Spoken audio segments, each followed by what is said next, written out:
Hello friends, कैसे हैं आप लोग।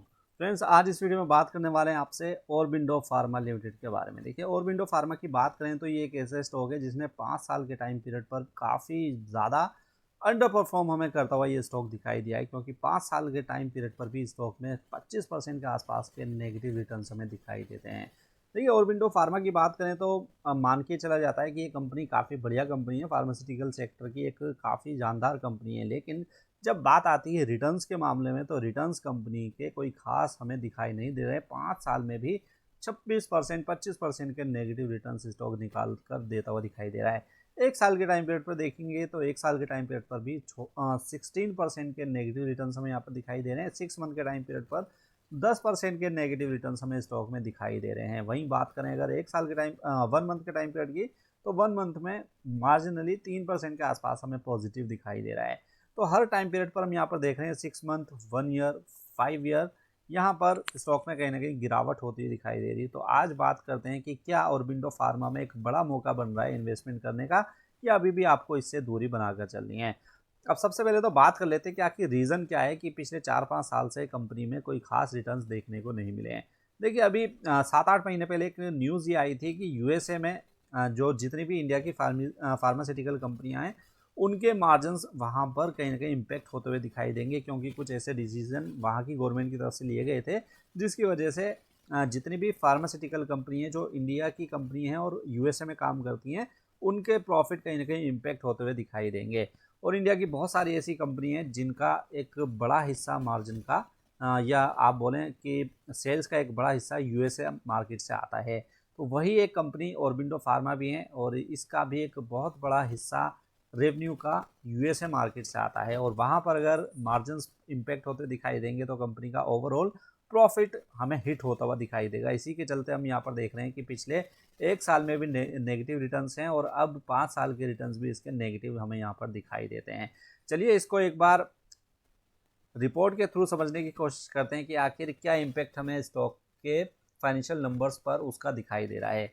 आप यहाँ पर देखिए कि कंपनी का रेवेन्यू 2018 में 16,400 करोड़ रुपए का था, 2022 में बढ़कर 23,455 करोड़ रुपए पर पहुंच गया। तो रेवेन्यू तो काफ़ी बढ़िया तरीके से बढ़ रहा है, लेकिन जैसे मैंने आपको बताया कि मार्जिन्स, लोअर मार्जिन्स कहीं ना कहीं जो बॉटम लाइन है वो इम्पेक्ट होती दिखाई देगी।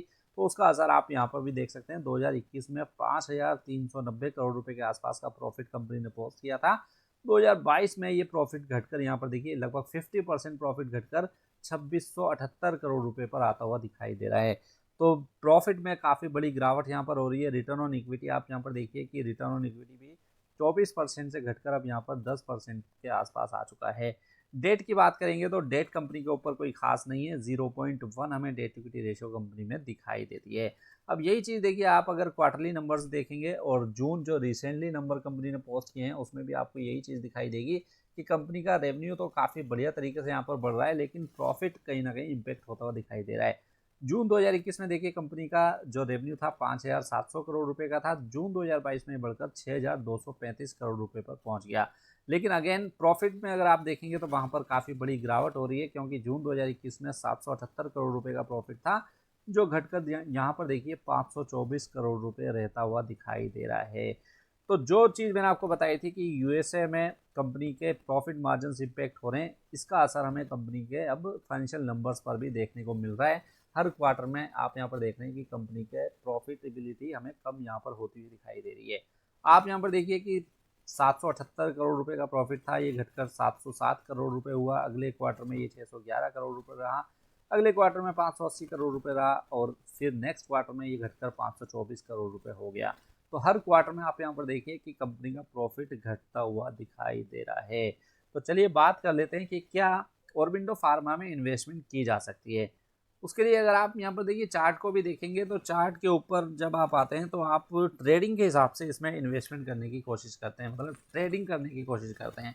और यहाँ पर आप देखिए कि कुछ 15-20 दिन पहले इसमें एक मौका बना था, क्योंकि यहाँ पर स्टॉक ने अपनी ट्रेंड लाइन को ब्रेक किया था ऊपर की, और उसके बाद से आप यहाँ पर देखिए 500 रुपये से 550 रुपये से स्टॉक सीधा आपको 600 रुपये के हाई को टच करता हुआ दिखाई दिया था। लेकिन अब दोबारा से स्टॉक में कहीं ना कहीं गिरावट यहाँ पर होती हुई दिखाई दे रही है। तो ओवरऑल अगर बात की जाए तो देखिए ऑरबिंदो फार्मा मुझे लगता है कि कंपनी के प्रॉफिट मार्जिन इम्पेक्ट होते हुए दिखाई दे रहे हैं, और जब तक प्रॉफिट मार्जिन दोबारा से इम्प्रूव नहीं होंगे जब तक आपको इस स्टॉक से थोड़ी सी दूरी बनाकर चलनी चाहिए। और साथ में अब ट्रेडिंग के हिसाब से भी स्टॉक में कोई जान यहाँ पर दिखाई नहीं दे रही है, तो आपको ओवरऑल ऑरबिंदो फार्मा से थोड़ी सी दूरी बनाकर चलनी चाहिए। आप क्वार्टरली नंबर्स के ऊपर इसके नज़र रख सकते हैं, थोड़ी सी इंप्रूवमेंट अगर वहाँ पर देखने को मिले। रेवेन्यू तो ठीक है, लेकिन अगर नेट प्रॉफिट थोड़ा सा इंप्रूव होता दिखाई देता है तो वहाँ पर आप फिर इसमें इन्वेस्टमेंट के बारे में सोच सकते हैं। फिलहाल आप इससे दूरी बनाकर चल सकते हैं। उम्मीद करता हूँ आपको ये वीडियो अच्छी लगी होगी। वीडियो अगर अच्छी लगी तो इसको लाइक करना मत भूलिएगा। साथ में चैनल पर नए आए तो इसको सब्सक्राइब ज़रूर कीजिए, क्योंकि ऐसी इन्फॉर्मेशन हम आपके लिए डेली बेसिस पर लेकर आते रहते हैं। तो चलिए मिलते हैं नेक्स्ट वीडियो में, जब तक के लिए गुड बाय।